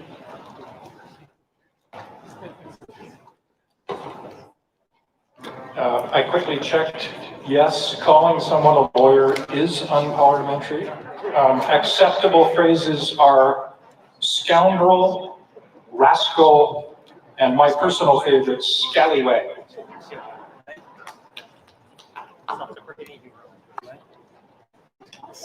We move to governance resolution number 9. Calgary Hayes, no video. Do we have someone? Yes, ma'am. Vanessa Sayers, Calgary Hayes. The rationale for this resolution is that provincial board members should have an understanding as to the management of the UCP. And with that understanding, they are then in a position to be of help with CA and provincial development. This creates for proper succession planning for both on a CA board and the provincial board. This also eliminates board members from becoming passive members with zero input, thus picking up their share of the workload. Thank you.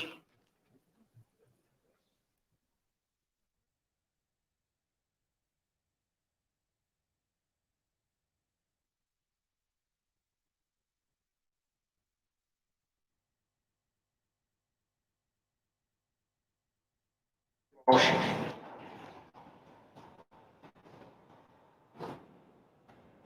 Sir, Calgary, I'll vote. Long overdue since Gord's been hogging the mic. I served on the provincial board of one of the legacy parties, and I got asked to do that. I'd been previously a CA board member, but had not been for the year prior. And I ended up serving in a specialty capacity as treasurer of one of those legacy parties. And I think if this passed, it might have been debatable whether I could have fulfilled that role.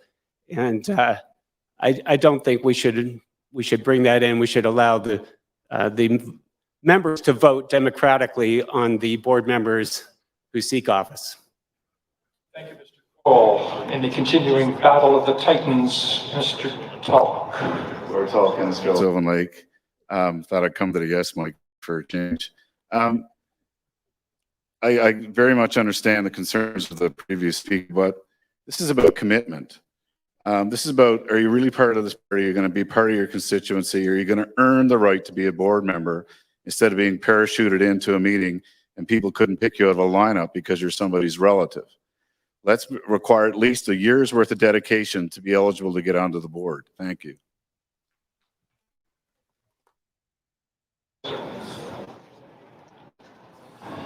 Hello, I'm Max DeGroat, Calgary Elbow. I personally can't see many scenarios where that fit Mr. Tauk's scenario, where somebody's going to be picked out to serve on the board of the provincial party because they're somebody's relative. I think we have a more robust membership than that. That being said, a person can contribute huge amounts of time to this party without necessarily fulfilling the specific prescriptive position of serving on a constituency association board. They may be unable to do that for professional or other reasons. I don't abide by this kind of gatekeeping, and I don't think it's a good motion for a grassroots party. Hello, Christopher Moen, Calgary Northwest. I'm just here to say we finally got Gord Tulk to say yes to something. I've been waiting for her to say that, and I've been waiting for 3 years. And more to the point here, I started this about 4 years ago. I spent 2 years on constituency boards, and now I'm at the provincial level. You learn the ropes. You have to learn the ropes in order to present and make decisions for the whole province. So I encourage you to vote yes to this, and thank you. Yes, sir. Cameron Wilson, Edmonton Southwest.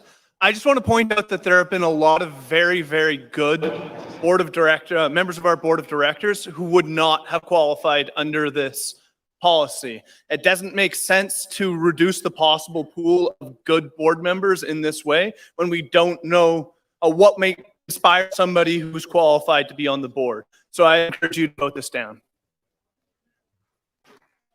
Thank you, Mr. Wilson. I'll work to you, Ms. Here, if you wish. No? All right, we'll call the vote. All those in favor, please. Sir, you're holding up, a couple of people are holding it up red. I have to count it as green if you're holding it up now. All right, those opposed, please. It required 75%, it's not close, defeated.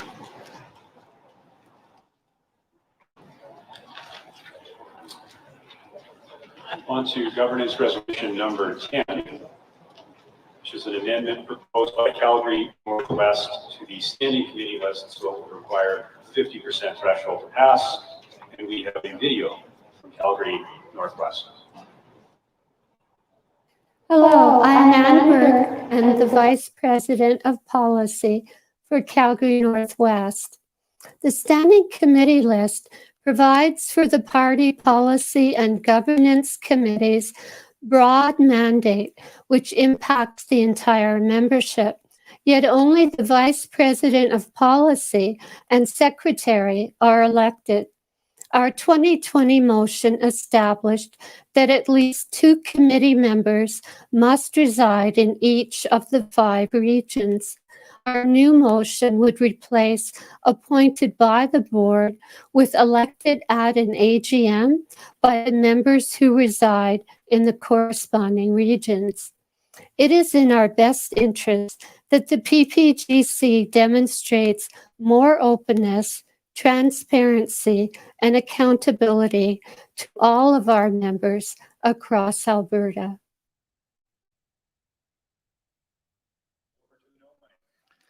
Gortal, Kinnisville, Sylvan Lake. First off, I can't express my gratitude to Anne. She's an absolute stalwart on the PPGC, which I also serve.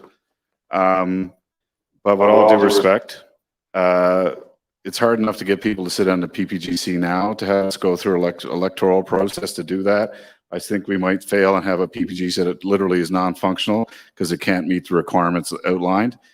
In addition, the council is elected. I'm looking at one right now. They are elected. They are accountable for the people they put on the PPGC. If it fails, hold them accountable. Thank you.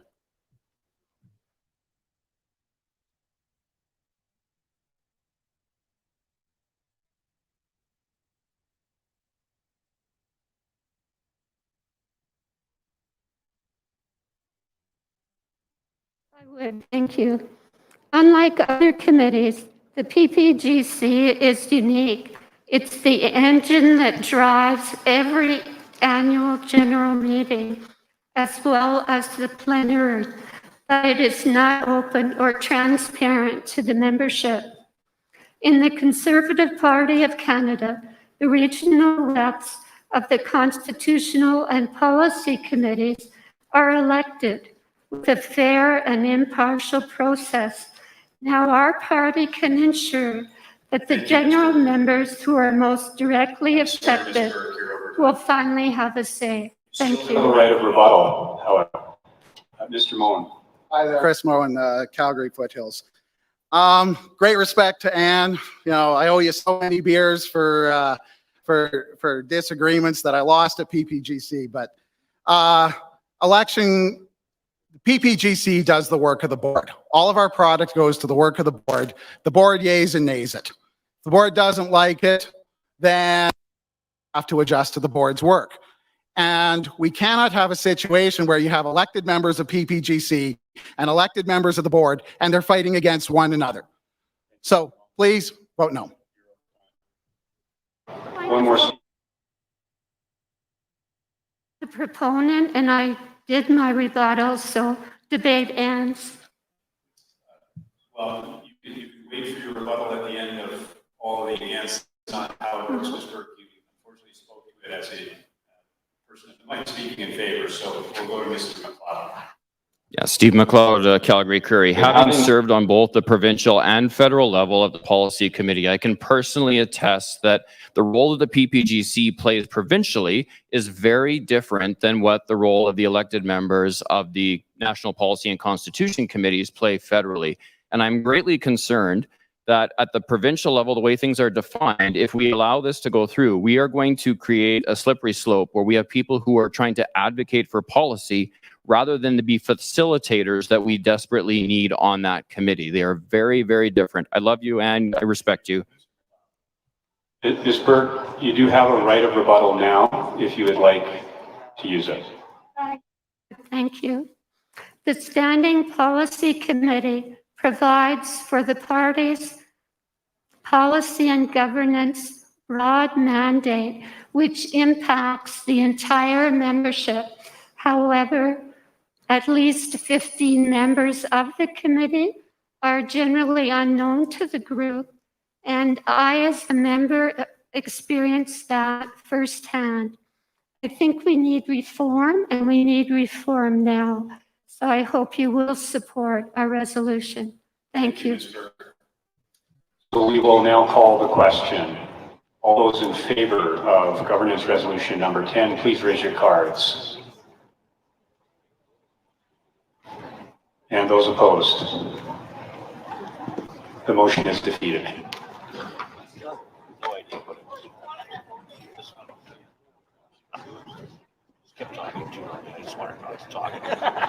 Governance resolution number 11 is sponsored by Athabasca Barhead West Block, where you will find the beautiful town of Smoky Lake, recognized as the pumpkin capital of Alberta and home to the legendary annual Great White North Pumpkin Fair. Watch closely in the video and see if you see the pumpkins.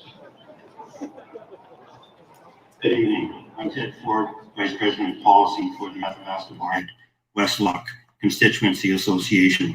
We've made a governance resolution number 11 to present to the AGM. It is about the leadership review, and it's a replacement resolution to replace paragraph 3.1. There's been a lot of controversy going on in the last year about when the timing of a leadership review should take place. The intent of this resolution is to shorten the time frame between the elections for when we would hold a leadership review. Our intent is to have a leadership review held in that shorter time period between elections, but at a regular annual general meeting as an ordinary course of business, rather than triggering a special general meeting. So we would really appreciate the support for this resolution in order to clear this up and tighten up that time frame.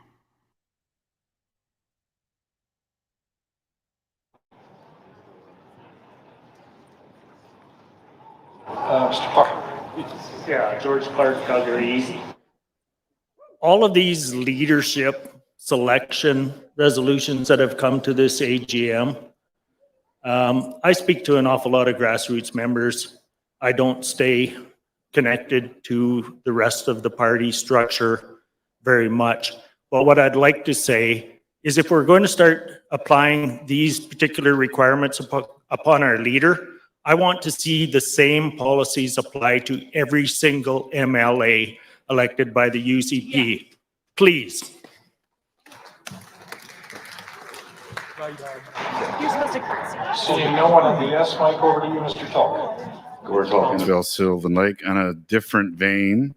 The 3-year rule is fairly clear and concise. We could have a situation where we would have had a vote at 15 months after we had just won an election and not have another vote until after the next election. 3 years seems reasonable, and it would be essentially, we'd be a lot closer to the, how do I put it? We would have a much shorter timeline or defined distance between each vote. Please support keeping it the way it is now and voting against this. Thank you.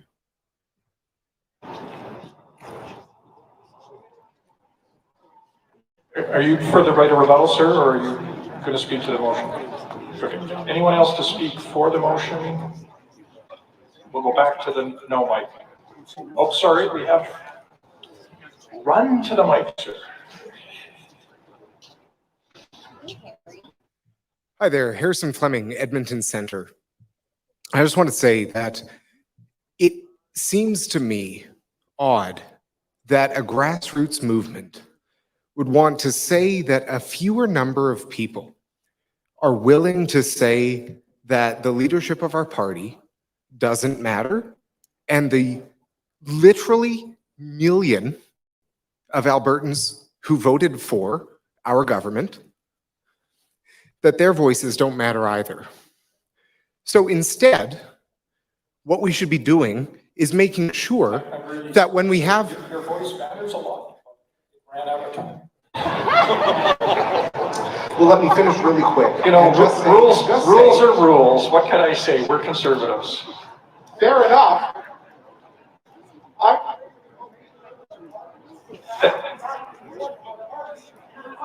Your passion is noted, sir. Thank you. Final no over here. Yes, sir. Zach Moyer, Calgary, McCall. You know, it seems everyone is ignoring the elephant in the room. It's all about leadership. But the funny thing is that the same people who want to take over the leadership, or the people who want to hold on to it, the minute that they get in a position of power, they want to use every rule in the book to hold on to that power. And if you think that anyone else will do anything different from what our current situation is, I'm not holding my breath. Final right of rebuttal. I'm sorry, sir. If you want to speak, you've got to come to the mic. Yes, sir. Keith Plowman, Athabasca, Barhead, Westlock. So the rationale behind this was to avoid the controversy that we're talking about right now. This is the third motion or the third resolution already tonight that talks about leadership review. Obviously, it's an important issue that needs to be dealt with. This resolution simplifies it. In our Constitution, there's already a requirement for leadership review. This just makes it so that it's not in the first year and not in the last year. It has to be somewhere in between. So you can't leave it right to the very end. We're ready for the vote. 50% required to pass. All those in favor, please.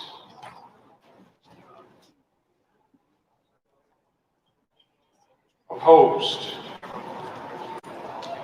Motion's defeated. Number 12. Okay. We'll move on to governance resolution number 12, which has been proposed by Calgary Beddington as an amendment to the constituency association rules. We don't have a video for you folks. So if Calgary Beddington and the proponent want to speak in favor, please make your way to the microphone. And seeing nobody wanting to speak in favor, we'll go to Mr. Tulk at the no mic. We're talking. Bill Sylvan Lake. If you read this resolution, it doesn't look like a resolution. The language is all messed up. Frankly, I feel sorry for the person who put it forward. I wish we'd have caught it earlier and helped them with it. Just basically saying a chair is more appropriate use of the running of a board group such as policy is frankly not something that should be in a government's document. Please do not support this. Thank you.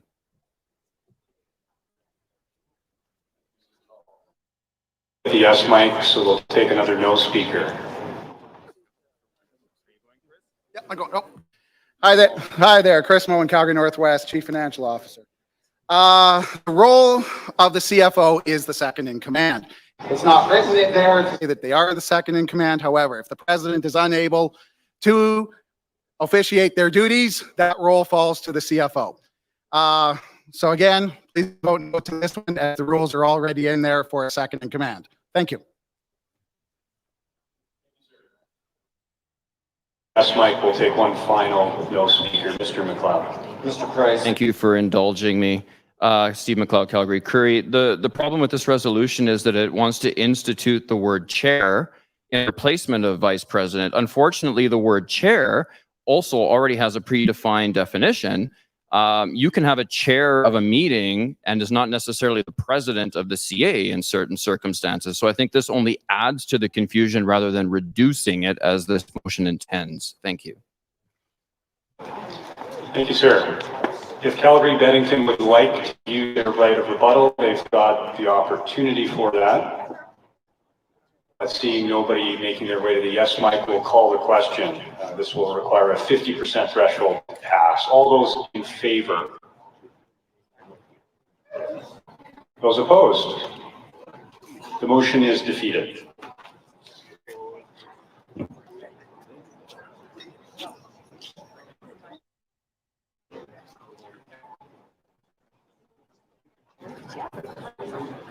Well, now that I know that the CFO is the second in command, I may demand the title of my house,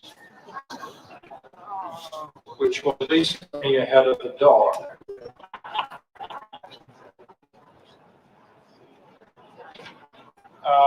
Resolution 13, we have a video.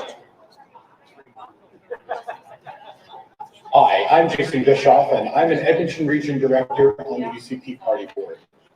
This year, a candidate selection rules document has been submitted by members for inclusion in the party rules.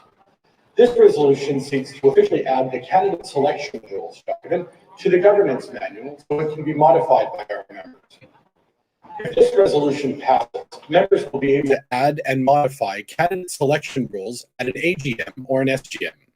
If it does not pass, selection rules will remain under the purview of the Board of Directors.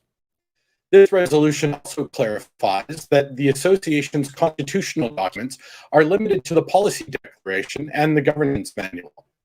This clarification only affects documents that relate to neither policy nor governance, and future additions could still be made by explicitly amending Article 10.1. Please vote in favor of this resolution and put candidate selection rules into the hands of our membership. Do we have a speaker against? Yes, sir. Yeah, Brian Bateson, Calgary Mountain View. So there's a couple of practical things here. You know, there are a lot of things that are necessary in the candidate selection process that maybe CAs don't have the ability to do themselves. Require resources, things like candidate vetting and the sort. That's obviously very important. And furthermore, like elections are very in the minute, in the moment kind of things, and things happen. And so if we have a set of rules that doesn't address something that happens, then that creates a great problem for the party going into an election. I would also just say this isn't really grassroots because it deletes but not limited to, which means that the members don't get the choice, they have to. And I don't think that's very fair.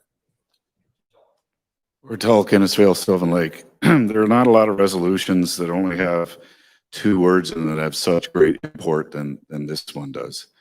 This essentially does give the grassroots through the AGM process the ability to set and then to redefine and change how candidates are selected, and nobody else gets to fix those rules or fool with those rules. This is a very vitally important thing we need to get straightened out. What that governance, what that selection rules book looks like, that's another story, but we need to get this on the book before we can do the second thing. Thank you. In Edmonton City Centre, I'm going to invoke Margaret Thatcher on the European Union. No, no, no. Candidate selection rules need the flexibility to be able to deal with changes in law from the Justice Minister, reinterpretations by the Chief Electoral Officer, and interpretations from the court. You can't be calling a special general meeting every time the laws change in order to change your constitution. And on top of that, on the next resolution, there's a poison pill.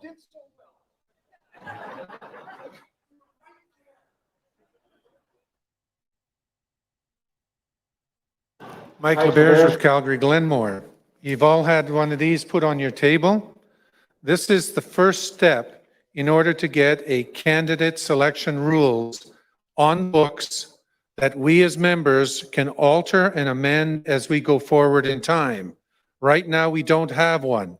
It's very important that we get the 75% pass of this particular special resolution so that we can then get a candidate selection rules document available to us for voting.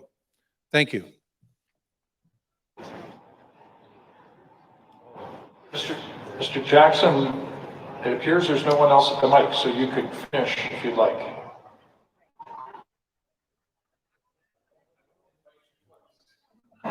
There is a poison pill coming up in the next resolution that I will get to.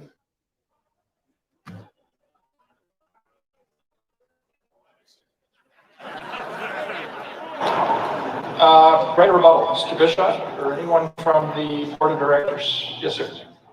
Thank you very much, Jason Bischoff, Edmonton, West Henday. With the greatest respect for Mr. Jackson, I understand what you're saying, but in this case, the ideal of having our members actively participate in the selection of our candidate selection rules in my mind, is more important than having the amount of time to go back each time law changes, which doesn't change very often. I think that it's more of a moot point. Thank you. Please support this. Andrew, this is a special resolution, 75% required to pass. All those in favor, please.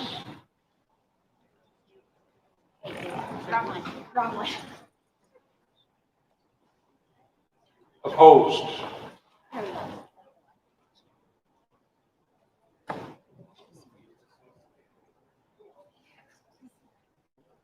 We do it one more time, please. All those in favor? And opposed, please.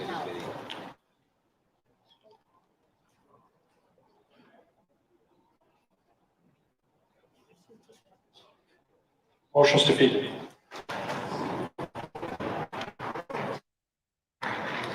Number 14.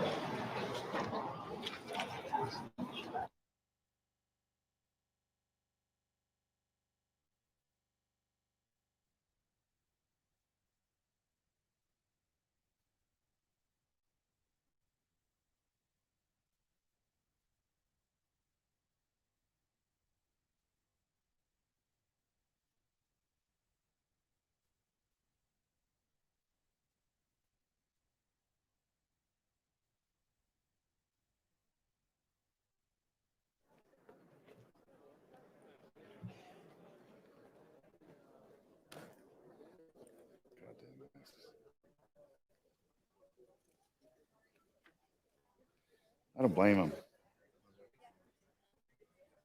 My only chance. They get a microphone. I think they know what I'm going to talk about. Just, I think you guys have already figured this out. That point, resolution number 14 is considered if 13 passes, so we move on to 15. That is correct. My understanding is that we are going to allow debate on governance resolution 14. Understanding that it will not take effect if it passes, but more so to poll membership on whether they like what they see in that resolution, and the board then may consider to adopt it in part or in whole. That's my understanding of that. They'd like feedback from the members on that. So we do have a video to roll from Calgary Glenmore on governance resolution number 14. I'm Mike LeBears with Calgary Glenmore. Governance Proposal GR14 is a candidate selection rules omnibus document that requires a simple 50% approval threshold. With your approval, this CSR will be included in the governance manual, which will allow us as members to amend at future AGMs. Currently, the party does not have a set of candidate selection rules. If we don't approve a candidate selection rules document, it falls to the party board to create the rules for members and CAs. We all need a set of candidate selection rules to start planning selections for next year in advance of the 2023 provincial election. I encourage all members to vote yes for GR 14, candidate selection rules. Thank you. Point of clarity, sorry. Point of clarity.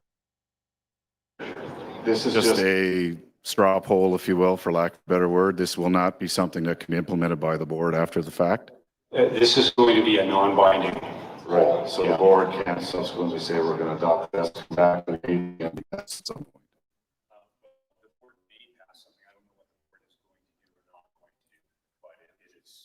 Going to use this feedback, understand? I'm going to have a chat with some of the board members. Gorthal, Innisfail, Civil Links. Against it. Not so much the concept. I'm very much in favor of us actually setting down these rules in a very concise and detailed manner. But if you flip through the document online, because it's so long they couldn't put it in the book, there's just too much in there to try and pass all at once. I think we need to go through on a piece-by-piece manner with maybe a special convention on this process and slowly and determinedly ratify each piece bit by bit by bit, because you're never going to get an omnibus this big passed. Thank you. Thank you, Mr. Talk. And I just wanted to point out in your booklets, there is reference to the omnibus resolution on page 16 of your booklet, and it refers to the addendum A on page 50 of your booklet, if you want to look at that in full. Sir, at the yes microphone. Mike LeBears, Glenmore. To be clear, this document, slightly modified, was approved with a 68% approval rate at the 2020 AGM. It did not and was not considered because, like this year, the SR4 does not pass in putting the name into the governance manual. So the board has a document on the website that removed most of the references to the local candidate nominating committees in the candidate selection rules. So therefore, the board does have the ability. I can use hand language, sorry, no, okay.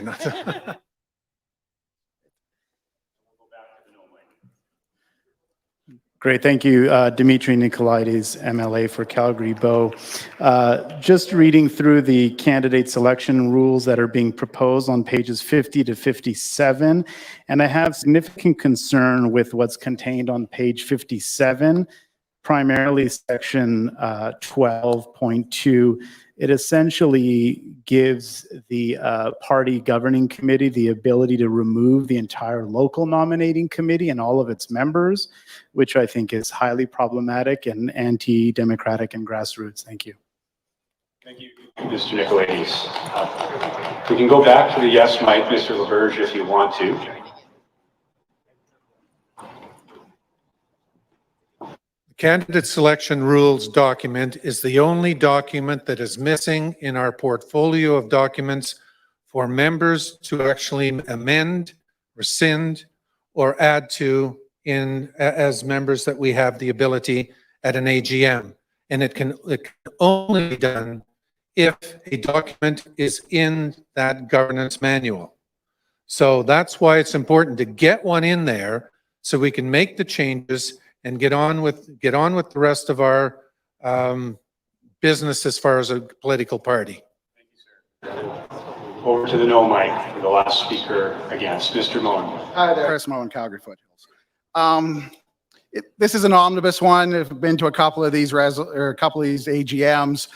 Typically speaking, AGMs do not like omnibus resolutions. They're just too complex to go through for various reasons. I would invite Mr. LeBears, come on to PGC. We've been talking about this as to how we get major pieces of legislation through in terms of adding to our bylaws, completing the necessary work. We have a way through. Thank you. There is a right of reply for Calgary Glenmore, if you'd like, Mr. LeBears, where you can waive it. I think we were all very anxious to hear what that poison pill was going to be about, but unfortunately we can't get any more no speakers. Mr. LeBears, would you like your reply? Thank you, Mr. LaBerge. Then we'll call the question on the non-binding governance resolution number 14. So all those in favor, please raise your cards. And those opposed. And that motion is defeated.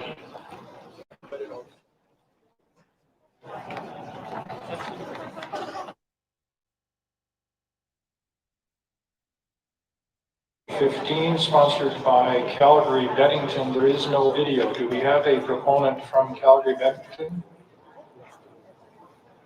Calgary Bennington.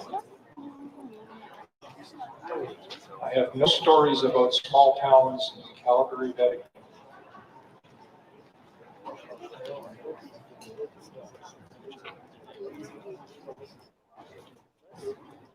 Mr. McLeod, would you like to speak against a non-existent motion?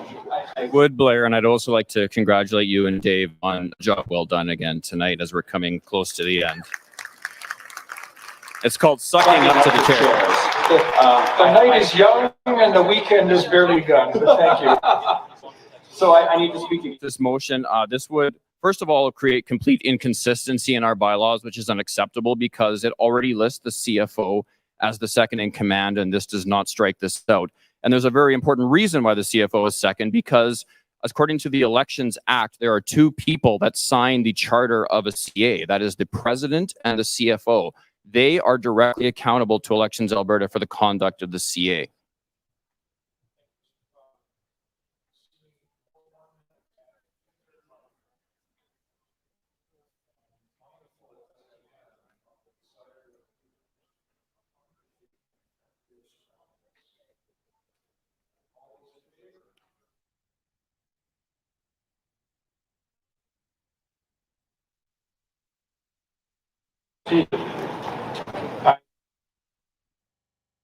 Resolution is the final resolution of the evening, so you will want to pay close attention. And we are on to governance resolution number 16. Members, the Calgary Glenmore policy and governance. Our CA resolution is to provide the party with a formal constitution. It consists of just 6 simple articles based on Robert's Rules of Order. 3 of them are key. Principles. These are those highlighted on our website, but will include the amendments from tomorrow's policy session. Governance simply states that the association's bylaws and associated documents apply. No governance document is touched. Amendments 66 2/3%. This is the lower of the 2 options provided by Robert's Rules. And that's it. According to Robert's Rules, only a majority vote is required to adopt a constitution of a new society. Ours is that. We have received no amendments. It's time to have a party with a constitution. Thank you. Thank you for that video, Mr. Warnock and Calgary Glenmore. I just want to point out there is an omnibus resolution here, and you can find it at Addendum B, which is on page 58 of your booklet, to read it in full. But now we'll go to the no mic, Mr. Tull. We're talking Innisfail Silver Lake. My book only goes to page. Oh yeah, okay, it's there. The reason why I oppose this, and listen, I am in awe of people who put the effort in to write these kinds of rules. It's no picnic, and I don't take pleasure in speaking against it. But omnibus resolutions are endlessly problematic because there's a word here, there's a something there. It's kind of like, with no apologies to Nancy Pelosi, you got to vote for it in order to read it. We just can't pass something without having a much more thorough process of ratifying it. Thank you. We'll go to the yes mic. Hi, Mike LaBerge, colleague with Rob Warnock. One of the brightest minds I know as far as putting these kind of material together and Robert's Rules and that, and I give him all the credit. Now, this particular document, let's face it, we have a bunch of documents. We do not have a constitution. Somewhere here, we have to come up with a constitution. Real quick, raise of hands. How many actually read the document in the booklet? That's our problem, right there. The no mic. Brian Bates in Calgary Mountain View. I'm going to echo Mr. Tulk in a little bit different way. My favorite regularly introduced piece of legislation in the United States Congress is the Read the Bills Act, which would require everybody to read the bill before they vote on it. Clearly, that is not the case here. So if you don't read it, let's not vote for it.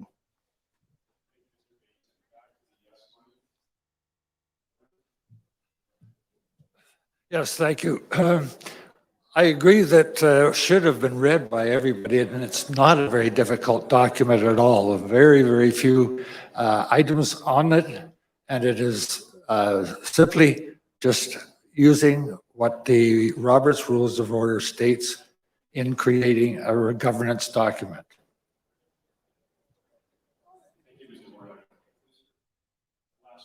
I did not think I was going to be up here one more time. Rob, I'll buy you a beer. We've been debating this since the founding AGM in 2018. The fact of the matter is the registrar has accepted our documents as completely legal and constitutional in their current form. They may be imperfect, but they are perfectly fine as is. We do not need to upset the apple cart right now.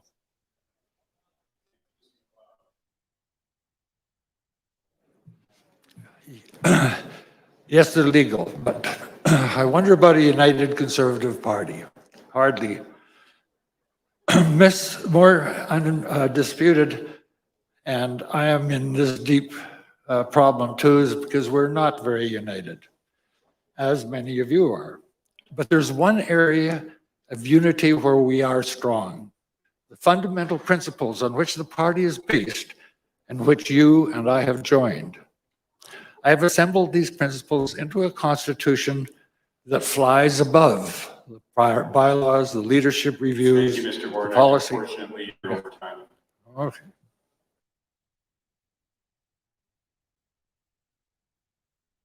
Vote on this. Now, just a reminder that this resolution has been determined to have a 75% threshold to have. So it'll be 75% before it pass. So we will call the question. All those in favor of the motion? Those opposed? The motion is defeated.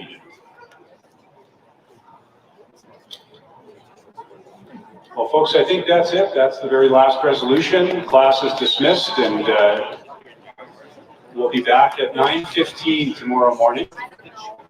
So get some rest or have a drink with some old friends that you haven't seen in a while. It's been a pleasure. Thank you very much, ladies and gentlemen. Good night.